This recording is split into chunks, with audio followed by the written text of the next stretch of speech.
Right. మొత్తానికి హైదరాబాద్ నుంచి వయ్యా గుంటూరు మీదుగా విశాఖపట్నం వెళ్ళే రహదారికి సంబంధించి కూడా మరొక వెస్ట్ బైపాస్ని ఎన్హెచ్ వాళ్ళు నిర్మించారు. తాజాగా ఈ రోజు నుంచి ఇది ప్రారంభమైంది. మనం చూసుకోవచ్చు విజయవాడ వైపు నుంచి, అంటే ఏదైతే గతంలో చూసుకుంటే కనుక ఎన్హెచ్ అంటే కాజా టోల్గేట్ వద్ద నుంచి కూడా విజయవాడ మీదుగా విశాఖపట్నం గన్నవరం వెళ్లాల్సిన పరిస్థితి కనిపించింది. కానీ తాజాగా ఈరోజు జాతీయ రహదారి వారు కాజా టోల్గేట్ దాటిన దగ్గర నుంచి విజయవాడ, సచివాలయం, గన్నవరం అలాగే గొల్లపూడి వెళ్లేందుకు కూడా ఈ రహదారిని నిర్మాణం చేపట్టారు.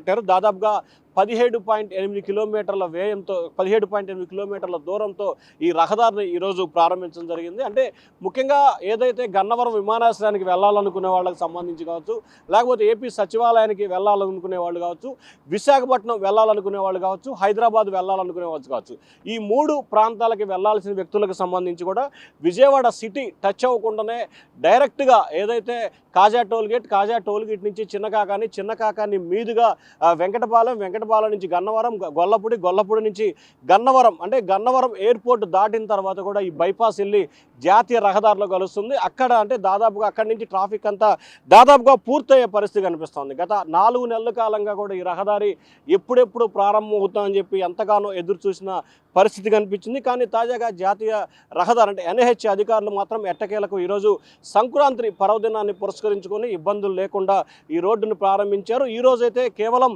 గుంటూరు వైపు నుంచి విశాఖపట్నం వైపు వెళ్ళటానికి మాత్రమే ఈరోజు వాహనాలకి అనుమతించారు. మరొక నెల 2 నెలల లోపు కూడా పూర్తి స్థాయిలో అంటే విశాఖపట్నం వైపు నుంచి గన్నవరం మీదుగా గుంటూరు వైపు వెళ్లేందుకు కూడా వాహనాలకు సంబంధించి అనుమతిస్తామని చెప్పి కూడా ఎన్హెచ్ అధికారులు చెప్పిన పరిస్థితి కనిపిస్తుంది. అంటే ఇప్పటికే హైదరాబాద్ వైపు నుంచి విశాఖపట్నం వైపు వెళ్ళే వాళ్ళకి సంబంధించి కూడా వెస్ట్ బైపాస్ పెట్టారు గొల్లపూడి.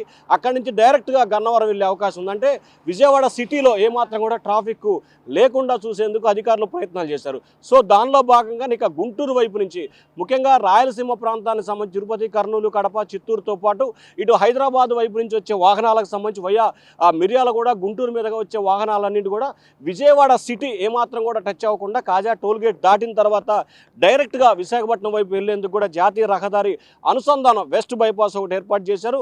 ఈ వెస్ట్ బైపాస్ కాజా టోల్గేట్ అంటే చిన్నకాకాని వద్ద నుంచి కూడా గన్నవరం విమానాశ్రయం అవతల వైపు కూడా చేరుకునేందుకు గన్నవరం విమానాశ్రయం దాటిన తర్వాత ఒక 500 మీటర్ల తర్వాత జాతీయ దారి అంటే చెన్నై కలకత్తా జాతీయ రహదారి వద్ద కూడా ఈ రహదారి యాడ్ అవుతుంది. అక్కడి నుంచి పూర్తి స్థాయిలో వెళ్లేందుకు కూడా అధికారులు విస్తృతమైన ఏర్పాట్లు చేశారు. ఏదైతే ఈ రహదారి ఈరోజు ప్రారంభమైందో ఒకటి చిన్నకాకాకి నుంచి మంగళగిరి నుంచి వెంకటపాలెం అంటే వెంకటపాలెం దగ్గర దిగితే అక్కడి నుంచి కేవలం 4 కిలోమీటర్ల దూరంలోనే ఏపీ సచివాలయం ఉంటుంది. వెంకటపాలెం తర్వాత గన్నవరం తర్వాత ఏలూరు తర్వాత అట్లా విశాఖపట్నం, కలకత్తా వెళ్లేందుకు ఈ రహదారి పూర్తి స్థాయిలో ఉపయోగపడుతుంది. ఎట్టకేలకు విజయవాడ సిటీ తగలకుండా హైదరాబాద్ నుంచి ఒకవైపు వచ్చేవాళ్ళైనా ఈ వైపు వచ్చేవాళ్ళైనా విశాఖపట్నం నుంచి హైదరాబాద్ ఇటు గుంటూరు వెళ్ళాలనుకునే వారికి విజయవాడ నగరం తగలకుండా ట్రాఫిక్ సమస్యలు లేకుండా ఉండేందుకు అధికారులు ఏర్పాటు చేశారు. ఈ రోజు నుంచి కూడా అందుబాటులోకి వచ్చిన పరిస్థితి కనిపిస్తోంది. Vote studio.